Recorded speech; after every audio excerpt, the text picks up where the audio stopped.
Terima kasih kerana memilih channel ini untuk mendapatkan berita terbaru setiap hari.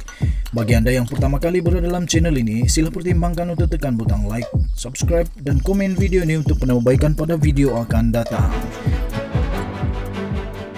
Berita politik, berita semasa, berita ekonomi, berita kesihatan, pendidikan dan segalanya ada dalam channel ini. Salam sejahtera Malaysia, berita terkini dipetik daripada astroawani.com. Panas. Najib perlu jalani hukuman walaupun proses rayuan belum selesai, kata Tun M. Berita penuh. Tun Dr. Mahathir Mohamad berpendirian bahawa Datuk Seri Najib Tun Razak, bekas Perdana Menteri Malaysia, perlu menjalani hukuman yang telah diputuskan oleh mahkamah berhubung dengan kesalahan menyeleweng sebanyak 42 juta ringgit Malaysia dana SRC The National Sdn Bhd. Bekas Perdana Menteri itu mendakwa selagi mahkamah belum memutuskan kes rayuan Najib, Perdana Menteri ke-6 itu dianggap bersalah.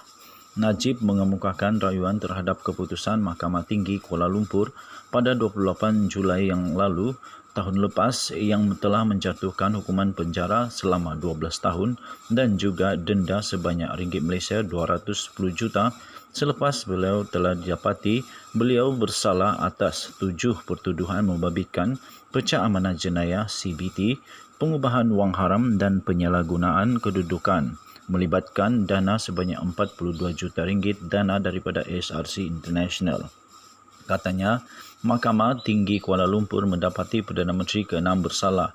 Itu keputusan mahkamah. Selagi ia tidak didapati tidak bersalah, ia bersalah, katanya.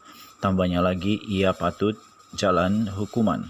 Ada rakyat Malaysia yang belum pun didakwa, belum kena charge, telah dimasukkan dalam tahanan. Kenapa tidak orang yang sudah pun dihukum salah menjalani hukuman? Katanya ketika membahas bajet 2022 di Dewan Rakyat pada Selasa. Najib ketika ini dibebaskan selepas diikat jamin sebanyak 2 juta ringgit Malaysia dengan 2 penjamin sementara menunggu rayuan. Membahas lagi, Dr. Mahathir daripada Pejuang Langkawi berkata rayuan yang dibuat terhadap kes tersebut telah memakan masa hampir setahun. Bahkan ahli Parlimen Pekan itu katanya turut dibenar ke luar negara. Tambahnya, jika rayuan mendapati banduan tidak bersalah, bebaskan saja. Sudah hampir 1 tahun rayuan dibuat, tetapi belum ada keputusan dibuat. Dengan izin, justice delayed is justice denied, ujar Dr. Mahathir. Sebelum ini, 3 hakim Mahkamah Tinggi Kuala Lumpur membenarkan permohonan Najib untuk meminda tarik pelepasan dan pemulangan pasport untuk melawat anaknya di Singapura.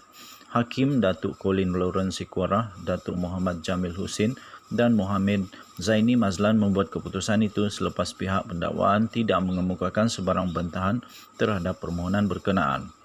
Ia membabitkan pindaan daripada 20 Oktober hingga 22 November kepada 25 Oktober hingga 6 Disember depan. Dalam masa yang sama, Dr. Mahathir mempersoalkan apakah kerajaan serius untuk mendapatkan balik wang kerajaan yang telah diseleweng.